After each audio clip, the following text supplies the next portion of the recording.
القصة بعنوان السباق. مع اقتراب موعد بداية السباق شعرت بإجهاد شديد، لكنها لم تعتد التراجع، فهي الفائزة على مدار حياتها. لم تخسر مرة واحدة، فالخيل العربي الأصيل لا يعرف الهزيمة، فكيف لها أن تتراجع ولا تدخل السباق رافعة الرأس ممشوقة القوام، خطواتها مسترسلة كخصلات شعرها. بدأ السباق وانطلقت، لا ترى أمامها إلا خط النهاية. كم من الحواجز أمامها، لكن بداخلها إصرار أنها ستتخطى هذه الحواجز كلها.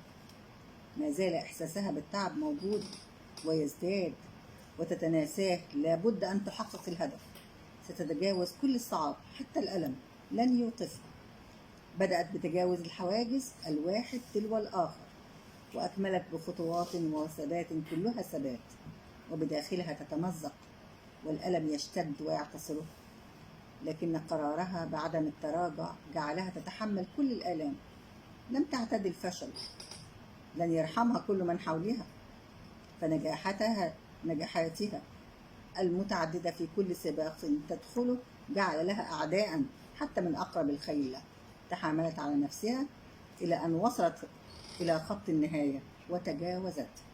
الكل صفق لها. ها هي كعادتها تفوز بالسباق، فهي الأولى سيدة السباق.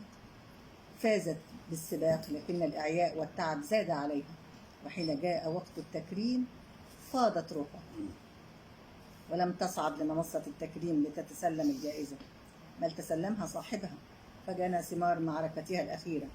ربما حزن على رحيلها، وربما حزن على مكاسبه التي كان سيجنيها من فوزها في سباقات لاحقة، لكنه في الغد سيبحث عن خيل عربي آخر ربما يحقق له مكاسبه. أما هي فقد ضحت بكل شيء دون أن تأخذ أي شيء. هي تعلم أن من حولها يحبونها ليس لشخصها فقط، لكن لما لديها أيضا وما تجلبه لهم من منافع وأموال. فهي المدللة الجميلة المثابرة، صاحبة القرارات الهادفة، محققة المكاسب والأهداف. من الذي لا يحبه؟ جائزتها تخليد اسمها وتدوينه في لائحة التكريمات. هل ستأخذها معها وقت الرحيل؟ رحلت أمامنا ويدها خاوية. هكذا نرحل جميعا. لما ضحت بنفسها من أجل الآخرين؟ ولماذا لم تعش لنفسها فقط؟